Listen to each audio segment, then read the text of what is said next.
बिस्मिल्लाहिर्रहमानिर्रहीम।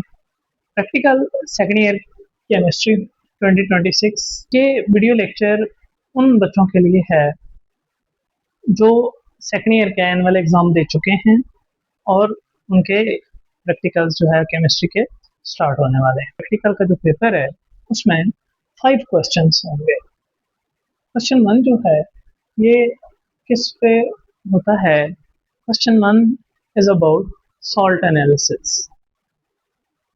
Question 2 volumetric analysis titration का है। क्वेश्चन 3 एक्सपेरिमेंटल टेक्निक्स का है। क्वेश्चन 4 में प्रैक्टिकल नोटबुक जो आप प्रिपेयर की होती है ड्यूरिंग द सेशन वो साइन प्रैक्टिकल नोटबुक, और क्वेश्चन 5 जो है वो वाइवा होता है।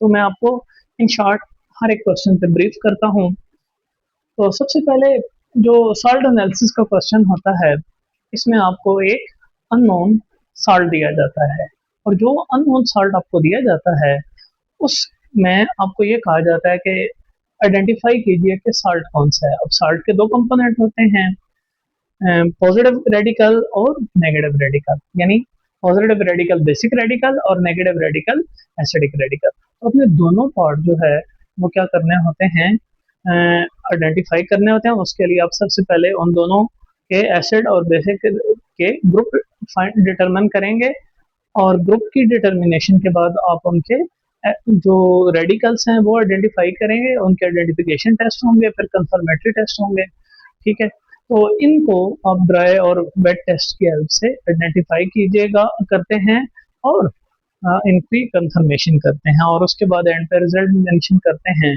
कि जो भी गिवन सॉल्ट था आपको उसमें ये वाला पॉजिटिव रेडिकल और ये वाला नेगेटिव रेडिकल और ये सॉल्ट होगा।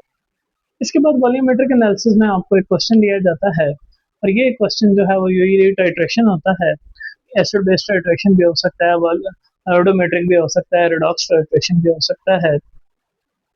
तो ये जो टाइट्रेशन वाला क्वेश्चन होता है इसमें जो गिवन डाटा होता है वो वहाँ पे उसके हेल्प से जो भी क्वांटिटी या जो भी टर्म आपको फाइंड आउट करनी होती है या स्टैंडर्डाइज करना होता है, आप स्टैंडर्डाइज करते हैं, या मोलर मास फाइंड आउट करना होता है किसी सब्सटेंस का तो मोलर मास फाइंड आउट करते हैं, या वाटर ऑफ क्रिस्टलाइजेशन किसी प्रैक्टिकल में फाइंड आउट करने हैं किसी सॉल्ट के साथ, तो वो water of crystallization find out करते हैं। तो जो according to the requirement of the question ये क्वेश्चन सॉल्व किया जाता है।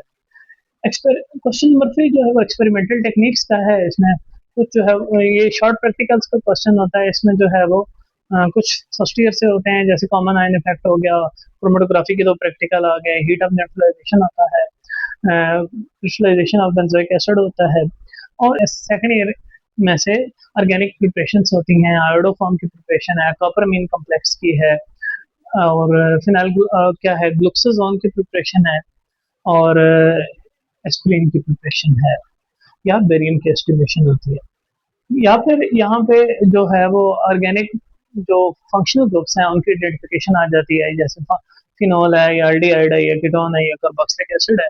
तो उनकी आइडेंटिफिकेशन और उनके कंफर्मेटरी टेस्ट जो है वो मांग लिए जाते हैं। तो अब ये क्वेश्चंस कितने कितने मार्क्स के होते हैं?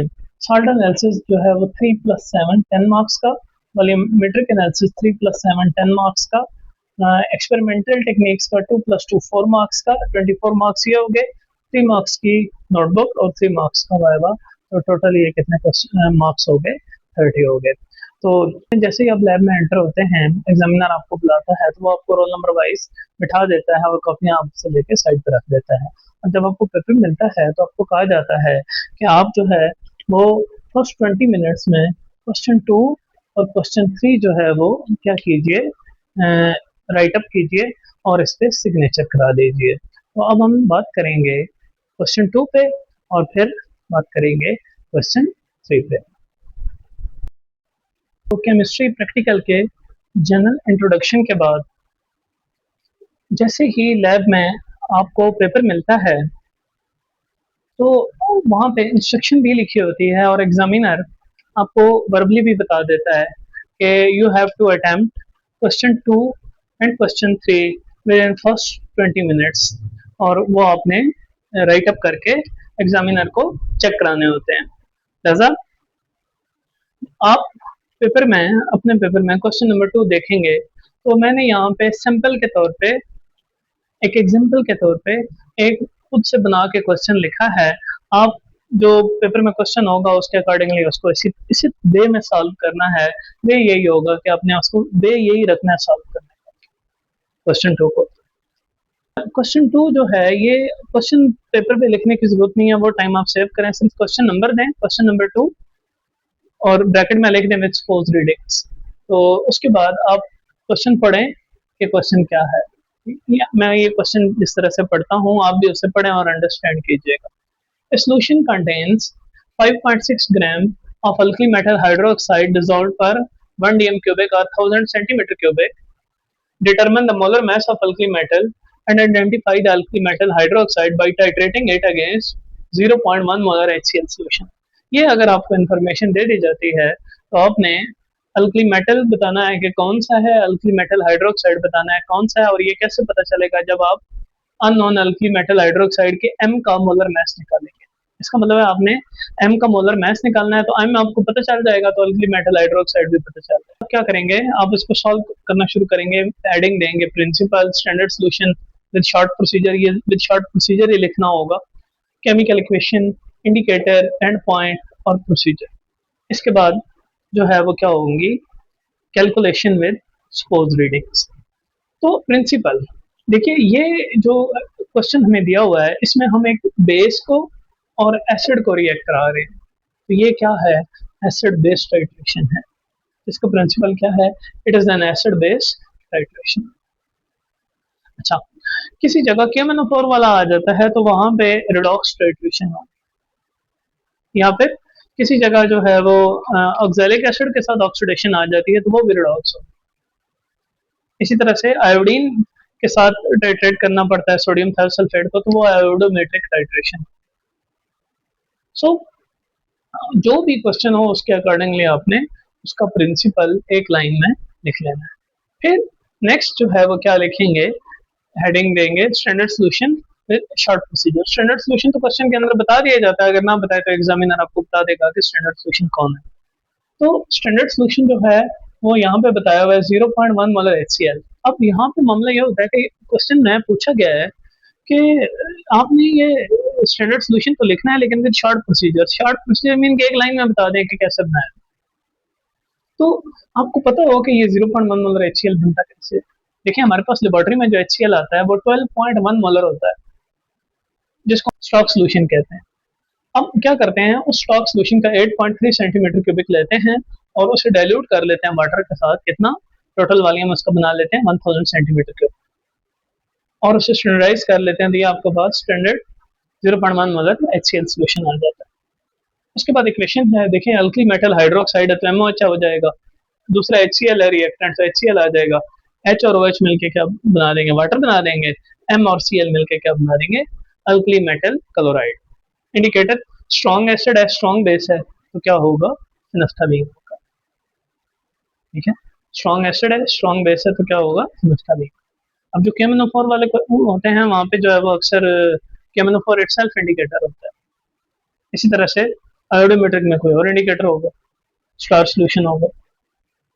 सो हर जगह आपने फिनोल्फथालीन नहीं लिखना। इसी तरह एसिड बेस में भी अगर वीक आ गया तो मिथाइल ऑरेंज हो जाएगा। सो जो अपने इंडिकेटर लिखना है वो अपने अपने प्रैक्टिकल के अकॉर्डिंगली लिखना है। ये नहीं कि मैं एग्जांपल के तौर पे ये वाला क्वेश्चन एग्जांपल के तौर पे कर रहा हूँ और समझाने के लिए आपको जस्ट एक सिंपल दे रहा हूँ, एक सिंपल क्वेश्चन बना के, एक मॉडल क्वेश्चन बना के, तो आप जो है वो आप सारे जो बच्चे भी पेपर देने जाए वो सब फिनोल्फथालीन देख के आ जाए। एंड पॉइंट इस केस में क्या होता है, लाइटनिंग। किसी में ब्लू टू कलरलेस होगा, कहीं पे पर्पल से कलरलेस होगा, सही है, कहीं पे जो है वो ऑरेंज येलो होगा या ऑरेंज रेड होगा। तो स्ट्रॉन्ग एसिड स्ट्रॉन्ग बेस के केस में जब फिनोल्फथालीन इंडिकेटर है तो उसके केस में आप क्या यूज करते हैं, लाइटनिंग।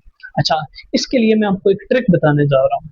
अब देखिए आपके फर्स्ट ईयर के जितने टाइट्रेशन के प्रैक्टिकल हैं उनमें आप 4 या 5 टाइप के जो है प्रैक्टिकल हैं टोटल।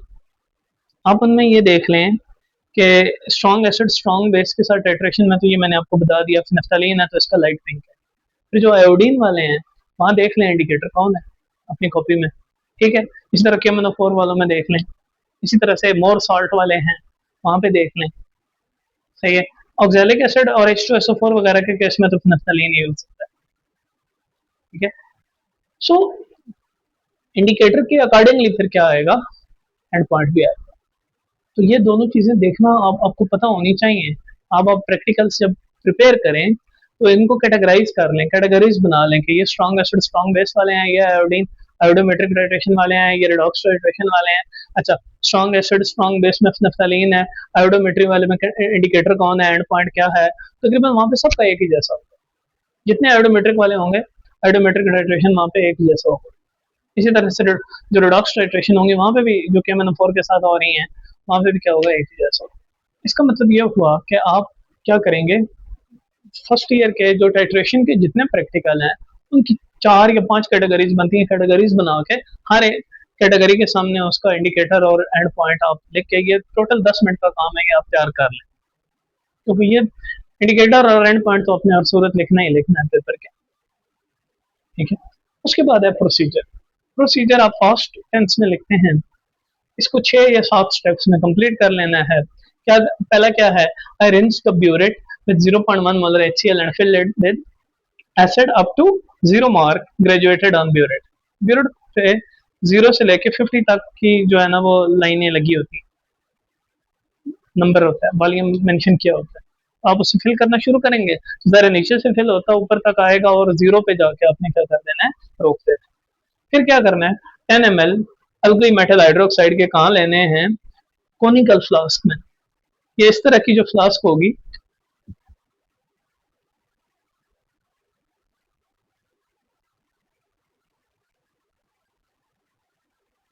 ये होती है कोनिकल फ्लास्क। इसमें आपने 10 ml अल्कली मेटल हाइड्रोक्साइड लेना है, किसकी हेल्प से, पेपेट की हेल्प से, ठीक है। उसके बाद आपने ड्रॉपर की मदद से 2 से 3 ड्रॉप फिनाफ्थलीन इंडिकेटर डाल देना है। अब आपने ये जो अल्कली मेटल हाइड्रोक्साइड का सोल्यूशन है जिसमें इंडिकेटर डाला है, इसको स्टैंड के नीचे रख के ऊपर से ब्यूरेट से ड्रॉप बाय ड्रॉप जो HCl उसमें फिल किया था उसके साथ क्या करना है, टाइट्रेट करना है। तो फोर्थ पॉइंट क्या होगा, then I titrated the alkali metal hydroxide solution in the conical flask against standard 0.1 molar HCl solution till till the end point. कब तक टाइट्रेट करना है, एंड पॉइंट तक। जैसे एंड पॉइंट अपीयर हो जाएगा तो HCl ऐड करना स्टॉप कर देना।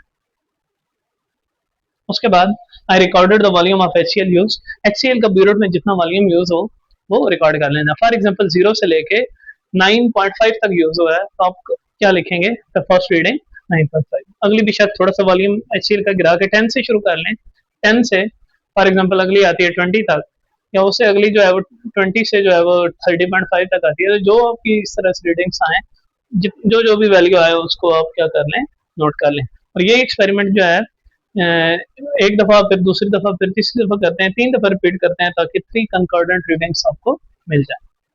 अगर प्रैक्टिकली करते हुए कहीं प्रॉब्लम आए, मतलब 2 रीडिंग कंकॉर्डेंट आ गई हैं, तीसरी में फर्क आ रहा है 2 ml का 2.5 ml का, तो क्या करें, ये एक्सपेरिमेंट एक दफा फिर रिपीट करना है, 3 दफा की बजाय 4 दफा कर। प्रैक्टिकल करने के लिए बता रहा हूँ, प्रैक्टिकली जब आप परफॉर्म करते हैं। सो लिखने के लिए आप जस्ट क्वेश्चन नंबर लिखें, प्रिंसिपल लिखें, जो आपके क्वेश्चन में प्रिंसिपल हो, ठीक है। ये नहीं कि हर केस में एसिड बेस्ड टाइट्रेशन, अगर एसिड और बेस का है क्वेश्चन तो फिर एसिड बेस्ड टाइट्रेशन, वॉल्यूमेट्रिक जो एनालिसिस है एसिड और बेस का होगा तो फिर एसिड बेस्ड टाइट्रेशन होगी। अगर आयोडीन और सोडियम थायोसल्फेट है तो वो फिर आयोडोमेट्रिक टाइट्रेशन। तो क्वेश्चन के अकॉर्डिंगली फिर इसके बाद फिर आप स्टैंडर्ड सोल्यूशन लिखेंगे शॉर्ट प्रोसीजर के साथ, ये स्टैंडर्ड सोल्यूशन और ये उसका एक लाइन का, डेढ़ लाइन का थोड़ा सा शॉर्ट प्रोसीजर जिसमें बताया हो किस तरह बनाया। फिर केमिकल इक्वेशन बहुत इंपॉर्टेंट है, यह लाजमी लिखनी होती है क्योंकि इसका एक नंबर होता है, indicator phenolphthalein, end point light pink, और फिर 6 स्टेप्स में आपने क्या लिख देना है, प्रोसीजर। और जितनी एसिड बेस्ड टाइट्रेशंस हैं, देखिए उसमें सिर्फ क्या होगा, ब्यूरेट को फिल करेंगे, किसी जगह HCl की बजाय क्या आ जाएगा, HCl की जगह क्या आ जाएगा, ऑक्सैलिक एसिड आ जाएगा, H2SO4 आ जाएगा। अच्छा, फिर अल्कली मेटल या जो बेस होगा वो अल्कली मेटल हाइड्रोक्साइड होगा, कोई कहीं कहीं अल्कलाइन अर्थ मेटल हाइड्रोक्साइड आ जाएगा, किसी जगह Na2CO3 आ जाएगा। तो बेस चेंज होगा, सिर्फ नाम उसका चेंज होगा, प्रोसीजर यही लिखना है, बाकी उसका सिर्फ यहाँ नाम चेंज कर। फिर इंडिकेटर, जो इंडिकेटर डालें उसके लिए बाकी लाइनिंग वही, सिर्फ इंडिकेटर का नाम जो है वो चेंज करें। फिर टाइट्रे ये भी यही लिखेंगे, आई टाइट्रेटेड, जो भी आपका बेस सोल्यूशन होगा, जो या यूं लिख लें, I titrated solution in the conical flask. यहाँ बेशक ये अल्कली मेटल हाइड्रोक्साइड या जो भी सब्सटेंस है उसको छोड़ दें। कि हम ये मेंशन चुके, ऊपर बता चुके हैं ना कि आपने कोनिकल फ्लास्क में क्या डाला है, बेस सोल्यूशन डाला। तो जो सोल्यूशन आप कोनिकल फ्लास्क में लेते हैं उससे स्टैंडर्ड सोल्यूशन जो भी आपका क्वेश्चन का होगा उसके साथ टाइट्रेट करेंगे। ये स्टेप भी ऐसे लिखा जाएगा।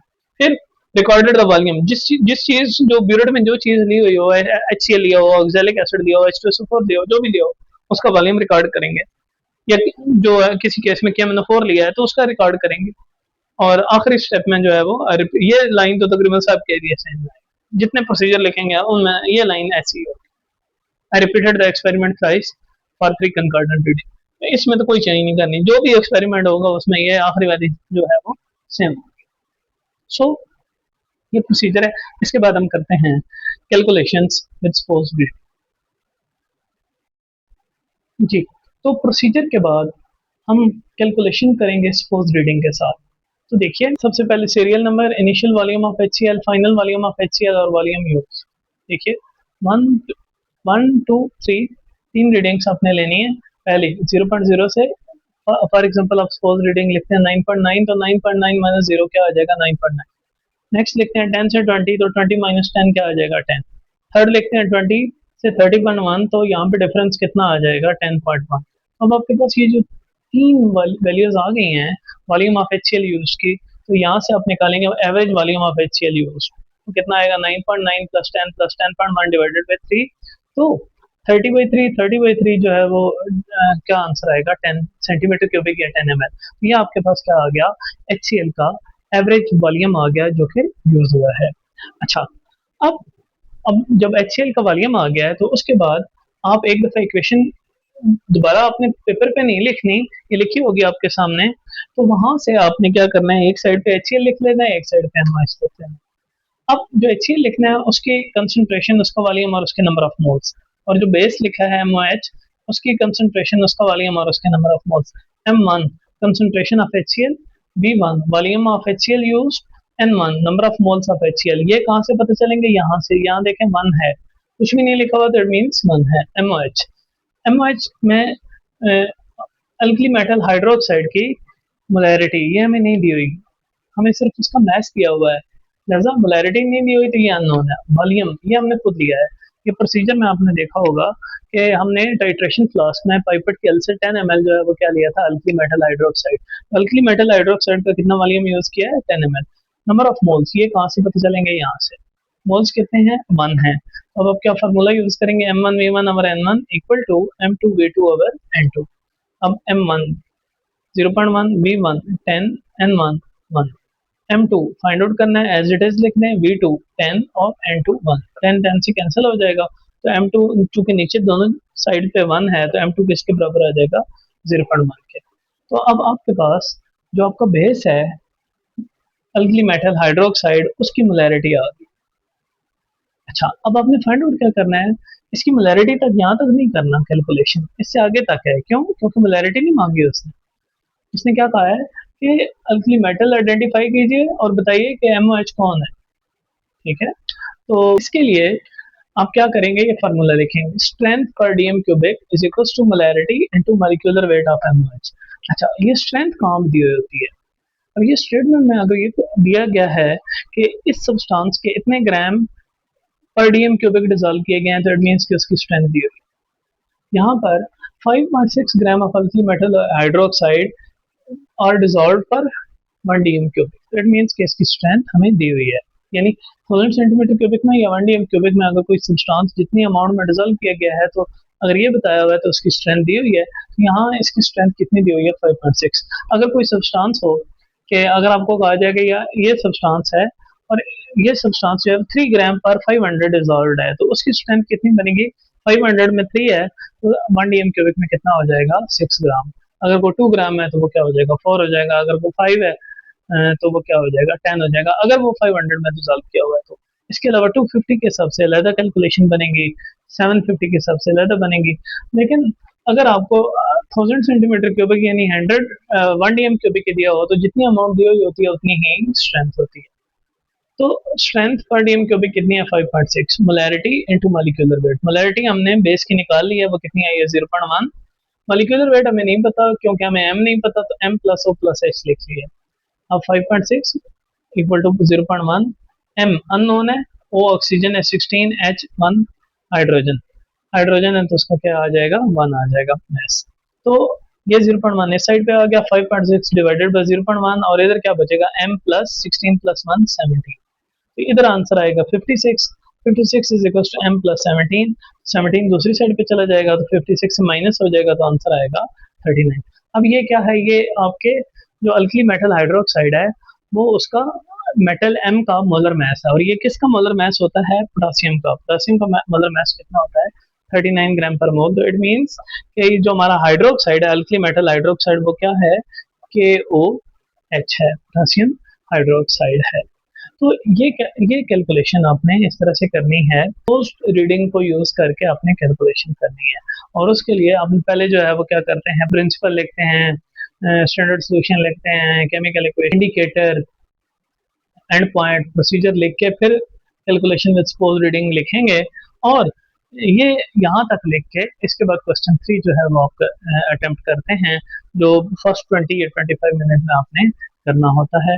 और क्वेश्चन 3 लिखने के बाद जो है वो आप एग्जामिनर से क्या करवाते होते हैं, साइन करवाते हैं। तो इसके बाद हम जो है वो क्वेश्चन 3 अटेम्प्ट करते हैं। कोई एक्सपोज क्वेश्चन लेके हम उसको लिखते हैं कि किस तरह से उसको लिखना, और आपने भी पेपर में बिल्कुल उसको वैसे ही लिखना होगा।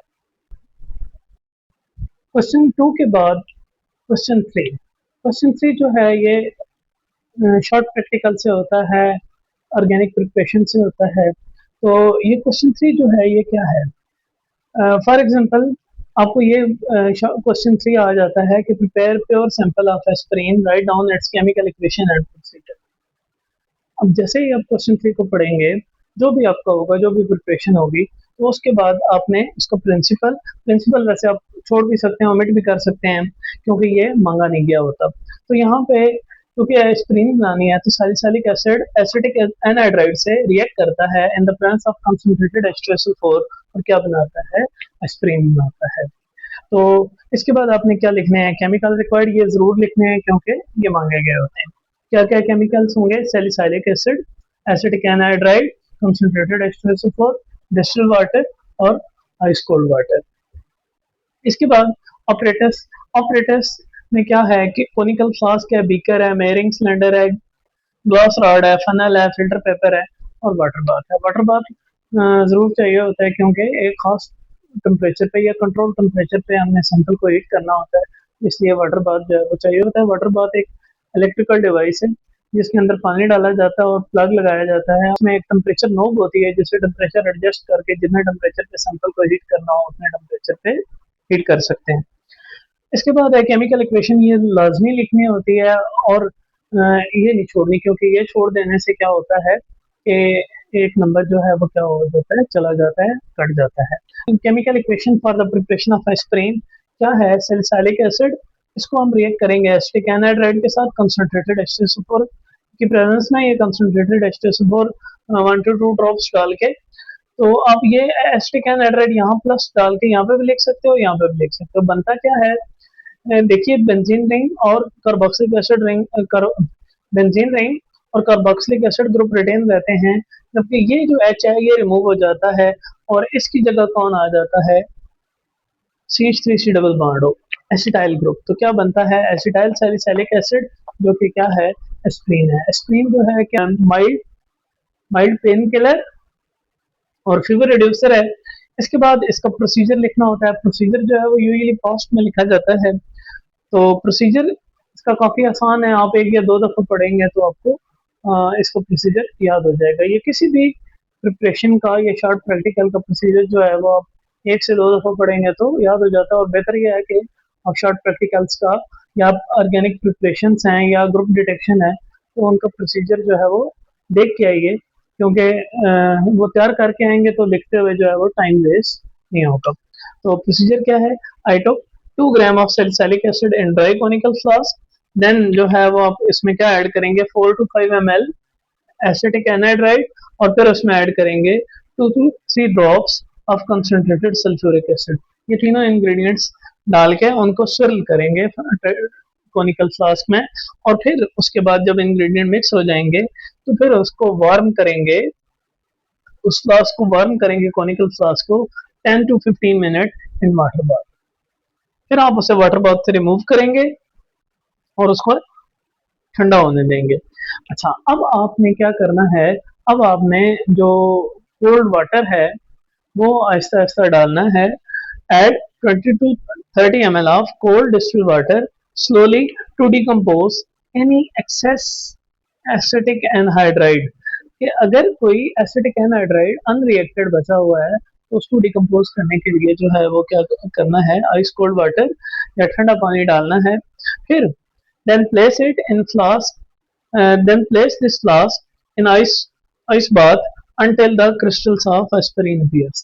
अब आप इसे क्या करें, एक बड़ा बर्तन लें, उसमें बर्फ डालें, और ये फ्लास्क, ये बीकर जो है, ये फ्लास्क जो है उसको उस ठंडे बर्फ वाले बर्तन में रख लें। उससे क्या होगा कि जैसे ये ठंडा होगा आइस आइस बाथ के अंदर, तो क्या होगा, एस्प्रिन की जो क्रिस्टल्स हैं वो अपीयर हो जाएंगी।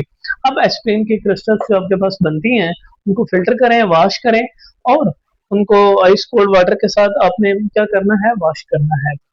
जब आपके पास एस्प्रिन क्रिस्टल्स अपीयर हो जाती हैं तो उसके बाद उनको क्या करें, फिल्टर करें, और फिल्टर करके क्या करें, आइस कोल्ड वाटर के साथ वॉश करें। जब आप उनको वॉश कर लेते हैं तो उसके बाद उनको ड्राई करने का स्टेप आता है। उनको क्या फिल्टर पेपर के फोल्ड्स के अंदर भी रख के ड्राई कर सकते हैं, लेकिन इस तरह क्रिस्टल डैमेज हो जाती हैं, तो बेहतर ये है कि आप उन्हें हीटिंग ओवन में कम टेम्परेचर पे क्या कर दें, कम टेम्परेचर 60 या 70 रख के आप उसको क्या कर लें, ड्राई कर लें 1 or 2 आवर के लिए। अच्छा, समटाइम जब प्रोडक्ट के डिकम्पोज होने का डर होता है तो उस केस में आप उसको ज़रा कम टेम्परेचर पे ड्राई कर लेते हैं, अदरवाइज हम इसको 100 तक भी ड्राई कर लें तो कोई प्रॉब्लम नहीं होता। तो ये है प्रोसीजर, और इस प्रोसीजर में आपने क्या क्या मेंशन करना है लाजमी तौर पे। देखिए, आपने chemical required apparatus, chemical equation और प्रोसीजर जरूर लिखना है। प्रिंसिपल आपकी चॉइस है, लिखना चाहें अच्छी बात है, लिख दें, अगर ना भी नहीं भी लिखते तो इतना बड़ा इशू नहीं है। बात जरूर याद रखनी है, और वो ये कि आपने जो क्वेश्चन 3 में आपकी प्रिपरेशन आई है, जो भी प्रिपरेशन आई है वो लिखनी है। ये सिर्फ एक सैंपल के तौर पे मैं आपको बता रहा हूँ कि अगर एस्प्रिन की हो तो आपने उसको इस तरह लिखना है, अगर आयोडोफॉर्म की भी हो तो उसमें भी आपने chemical required operators, chemical equation और प्रोसीजर लिखना है। अपना जो है ग्लूकोसाजोन की प्रिपरेशन हो, उसमें भी कॉपर अमीन कम्प्लेक्स हो तो वहाँ पे भी आपने chemical chemical required operators, chemical equation और प्रोसीजर लिखना है। हाँ, केमिकल इक्वेशन वहाँ आप छोड़ सकते हैं जहाँ नहीं होती। इसी तरह से क्रोमेटोग्राफी के जो 2 एक्सपेरिमेंट है वो आ जाते हैं, तो वहाँ पे उनको उस तरह से अकॉर्डिंगली लिखना है, जो ऑपरेटर्स चाहिए, जो केमिकल चाहिए वहाँ पे, और उसका प्रोसीजर और आरएफ वैल्यू। इसी तरह से बेंजोइक एसिड की क्रिस्टलाइजेशन करनी है तो उसका प्रोसीजर लिखना है, उसको वहाँ पे उसका प्रिंसिपल लिखना पड़ेगा। ठीक है, तो इस क्वेश्चन को आपने क्या करना है, अकॉर्डिंग टू कंडीशन या डिमांड लिखना होता है, कि जो कुछ मांगा जाए क्वेश्चन के अंदर वो हर सूरत आपने लिखना है।